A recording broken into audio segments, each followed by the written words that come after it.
Teachers' unions have long pushed for smaller class sizes, but the real challenge in schools isn't how many students are in the room. It's how complex those classrooms have become. A class with a high proportion of special needs students, a wide range of academic levels, or several students learning English as a second language can be far more difficult to teach than a larger class where students are functioning at a similar level. Earlier this year, for example, the Elementary Teachers Federation of Ontario announced that smaller class sizes would be its top bargaining priority in this fall's negotiations. It's not hard to see why unions want smaller classes. Teaching fewer students is generally easier than teaching more students, which reduces the workload of teachers. In addition, smaller classes require hiring more teachers, and this amounts to a significant financial gain for teachers' unions. Each teacher pays union dues as part of membership. However, there are good reasons to question the emphasis on class size. To begin with, reducing class size is prohibitively expensive. Teacher salaries make up the largest percentage of education spending, and hiring more teachers will significantly increase the amount of money spent on salaries. Now, this money could be well spent if it led to a dramatic increase in student learning, but it likely wouldn't. That's because while research shows that smaller class sizes have a moderately beneficial impact on the academic performance of early years students, there is little evidence of a similar benefit for older students.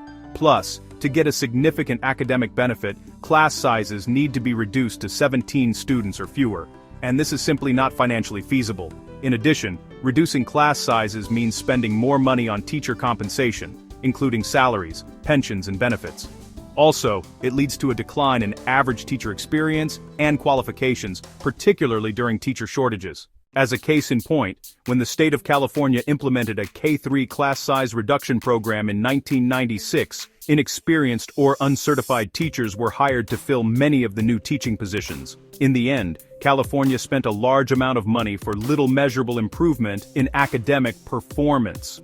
Ontario, or any other province, would risk repeating California's costly experience. Besides, anyone with a reasonable amount of teaching experience knows that classroom complexity is a much more important issue than class size. Smaller classes with a high percentage of special needs students are considerably more difficult to teach than larger classes where students all function at a similar academic level.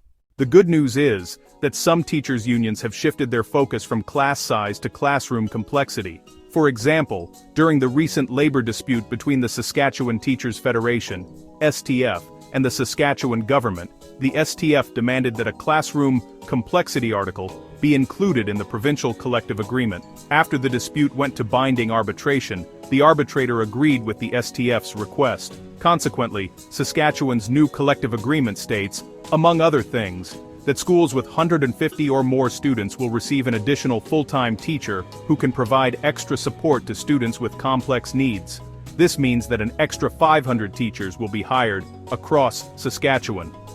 While this is obviously a significant expenditure, it is considerably more affordable than arbitrarily reducing class sizes across the province.